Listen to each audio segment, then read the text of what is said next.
बिस्मिल्लाहिर्रहमानिर्रहीम। नाज़रीन, आज से 4 साल पहले एक बहुत ही अफसोसनाक वाक़या होता है। पीएई का एक जहाज़ जो कि लाहौर से कराची जा रहा होता है, वो कराची में क्रैश लैंड करता है और उसमें 97 लोगों की डेथ हो जाती है। ये वाक़या आज से 4 साल पहले हुआ। 4 साल के बाद अब उसकी तहकीकाती रिपोर्ट, इन्वेस्टिगेशन रिपोर्ट आई है और उस इन्वेस्टिगेशन रिपोर्ट के अंदर जो चौंका देने वाली बातें हैं, आज का शो उन सब चीज़ों के ऊपर है। मैं, आप और आपके चाहने वाले किसी भी एरोप्लेन के ऊपर बाहर के मुल्क या अंदरूनी मुल्क जब सफ़र करते हैं तो इस एतमाद के साथ बैठते हैं कि ये दुनिया में सबसे सेफेस्ट वे ऑफ ट्रैवलिंग है। लेकिन ये सेफेस्ट वे ऑफ ट्रैवलिंग सिर्फ अमेरिका, यूरोप या दूसरे तरक्की याफ्ता मुल्कों में होगा। पाकिस्तान, इंडिया या दूसरे तरक्की पजीर ममालिक में ये नहीं है। यहाँ पर जो हादसात की तादाद है वो रोज़ बरोज़ बढ़ती जा रही है।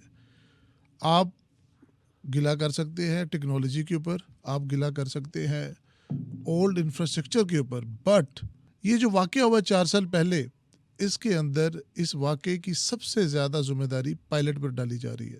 आज हमारे साथ है captain Ijaz Tofail. He is an instructor, flying instructor. इन्होंने यूएस से जो है एविएशन में डिग्री हासिल की और अभी पाकिस्तान में खिदमत सर अंजाम दे रहे हैं। मैं इनसे पूछूंगा कि पायलट बनने के लिए क्या क्राइटेरिया है और ये सारे जहाज़ पाकिस्तान, इंडिया और ये तरक्की पजीर जो ममालिक हैं वहाँ पर क्यों नहीं गिरते, ये यहाँ पर ही क्यों सारा कुछ होता है। ये सारी की सारी जो प्रोफेशनलिज्म है, क्या सारा वहाँ पर चला गया और हमारे पास ही क्या सारे 2 नंबर पायलट आ गए। सर अस्सलाम वालेकुम सर। वालेकुम सलाम। मैं आपसे पूछना चाहूँगा कि वो जो वाक़या होता है 4 साल पहले, उसके अंदर पायलट किस हालत में था? एज अ पायलट उसको प्लीज़ नरेट कीजिएगा। If you are flying that plane, तो उसको कैसे अवॉइड किया जा सकता था कि वो पायलट ईगोइस्टिक ना होता, वो गुस्से में ना आता और वो इस तरह के फैसले ना लेता जो कि कोई भी प्रोफेशनल पायलट ना लेता। सर बिस्मिल्लाहिर्रहमानिर्रहीम। सबसे पहले सर मैं ये बताता हूँ कि ना कि सिर्फ पाकिस्तान में, ऑल ओवर द वर्ल्ड ज़ाहिर है एयरक्राफ्ट्स आर थिंग जो कि कहीं पे भी कोई भी मशीन माल फंक्शन कर सकती है। हाँ, एविएशन के अंदर ये ज़रूर है कि the first thing that needs to be checked is the guy who is flying it, the pilot. और उस वाक़ये के भी काफ़ी सारे रिपोर्ट्स सामने आई हैं, बट हम लोगों ने जो अपने बेस पर अब तक पढ़ा है, it's not exactly stated, but it was one of the reasons was कि he was not very active at that time. जो बताया जा रहा था, आई थिंक उस वक्त रोज़े भी चल रहे थे, तो he was fasting as well. तो उस वजह से ज़ाहिर है जब आप रोज़ा रखते हैं या फास्ट कर रहे होते हैं तो आपकी बॉडी की परफॉर्मेंस ऑलरेडी बहुत ज़्यादा नीचे आई होती है।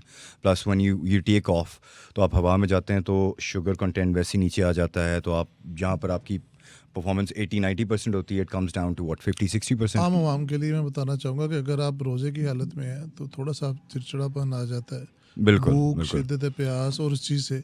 लेकिन जब आप फ्लाई करते हैं तो वो लो शुगर लेवल की वजह से वो चिड़चिड़ापन ज़्यादा हो जाता है। डिसीजन मेकिंग पावर से बेसिकली कॉम्प्रोमाइज़ होती है Okay. किसी भी चीज़ की वजह से। डिसीजन मेकिंग इस तरीके से कि जैसे उस जहाज़ के बारे में बताया गया था कि it was flying perfectly fine, but जब दे वर अबाउट टू डिसेंड, हम एक एविएशन के अंदर हम लोग जब डिसेंड करते हैं, ख़ासतौर पे जो एयरलाइनर से बढ़े, there is a particular height जहाँ से इट इज़ ऑल कैलकुलेटेड कि यहाँ से इस हाइट से इस स्पीड के ऊपर, इस नोज़ एंगल के ऊपर हम लोग डिसेंड करना शुरू करेंगे और एग्जैक्टली इतनी डिस्टेंस में इतनी स्पीड में कैप्टन साहब, एग्जैक्टली यही रिपोर्ट के अंदर भी कहा गया है कि plane was flying perfectly fine at 34,000 feet.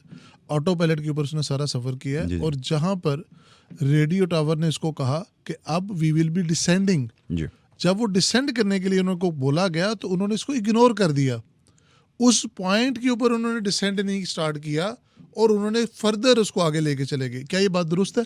Sir ignore तो नहीं कह सकते, बट कुछ भी हुआ होगा, they must have been a lag obviously, but yes this did take place.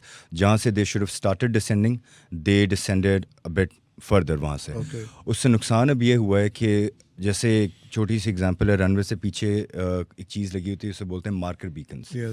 2 से 3 जो ना वो पीछे लगे होते हैं और हर मार्केट बीकन की एक अपनी पर्टिकुलर हाइट है। मतलब अगर पहले मार्केट बीकन पे for example it is 9,600 feet, next के ऊपर आके इट विल बी 7,200. राइट। तो उस हाइट पर, उस मार्केट बीकन पर आपकी वो हाइट होनी चाहिए. अगर आप उससे ऊपर हैं तो ऑब्वियसली यूर कमिंग हाई, अगर और आप फिर उससे आपकी- नीचे हैं तो आप यूर कमिंग लो. जी, वो एक टर्म यूज की गई है इन्वेस्टिगेशन रिपोर्ट मैंने पढ़ी, तो उसमें लिखा है it was a very hard landing.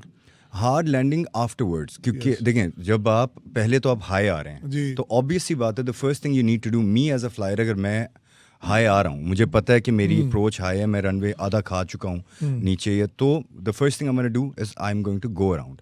But then again obviously they were captain exhausted. साहब एग्जॉस्टेड कैसे एग्जॉस्टेड? 100 बंदे की जिम्मेदारी आपके ऊपर है और आपने रोज़ा भी रखा हुआ है। हमारा दीन तो हमें सब्र तहम्मुल इसका पैगाम देता है। ये कैसी इडियोसिटी थी, विद ऑल ड्यू रिस्पेक्ट, ये कैसा डिसीजन मेकिंग थी कि आप कंट्रोल टावर को भी डिफाई कर रहे हैं, आपकी स्पोर्ट के ऊपर जो फर्स्ट ऑफिसर है आप उसको भी डिफाई कर रहे हैं और बार बार इसके ऊपर बहस हो रही है।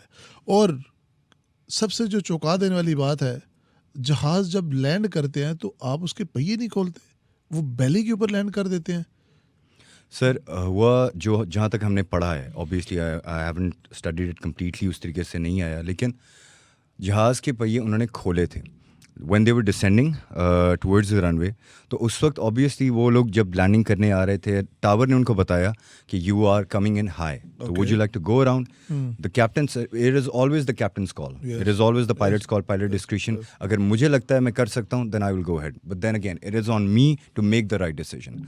When the captain said he's comfortable landing, he came in. उस टाइम पर he did open up the gears, but he did not notice कि उनमें से एक जो लैंडिंग गियर था, I think एक या दो, वो खुला नहीं था. बट बिकॉज वो उस वक्त शायद उन दूसरी चीज़ों के साथ केटर कर रहे थे कि भाई हम उतर जाएं, लैंड कर जाएं.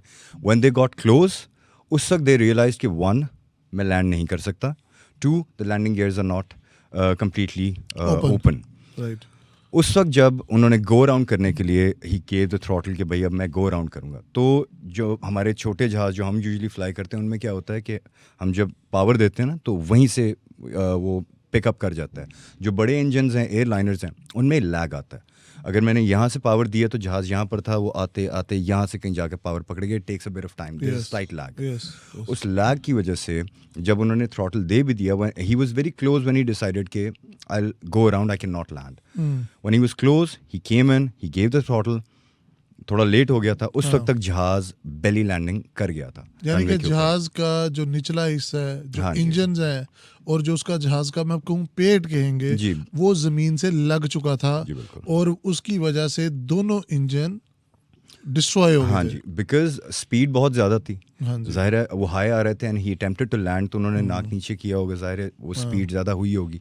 तो स्पीड ज़्यादा होने की वजह से वो जब एक रगड़ा, दो, तीन जब बाउंसेस हुए, उसके बाद जब तक उस जहाज़ के इंजन ने पावर पकड़ ली एंड इट टुक ऑफ, तो तब तक वो जो इंजन के काउलिंग्स थे नीचे से, दे स्टार्टेड ब्लीडिंग. उनके अंदर से उनका ऑयल ज़ाहिर लीक कर गया, तो उन्होंने वो इंजन भी ज़ाहिर जवाब दे गए. तब तक दे हैड टेकन ऑफ, और उस झटके की वजह से जो ज़मीन पर लगा था वो लैंडिंग गियर खुल गया था. ओके. तो अब लैंडिंग गियर यूजुअली आपने लैंडिंग पर खोलना होता है, टेक ऑफ पे आपने बंद करना होता है टू इंक्रीज द ड्रैग. क्योंकि जब आप टेक ऑफ करते हैं, देखा होगा आपने, around 300 feet landing gears up कर लिए जाते हैं और ऑटो पायलट भी उसी वक्त इंगेज कर देते हैं Okay. To increase the drag. अब उससे एक नुकसान क्या होता है, अगर वो व्हील्स बाहर आ गए हैं, ड्रैग बढ़ गया है, अब the aircraft will struggle a bit more.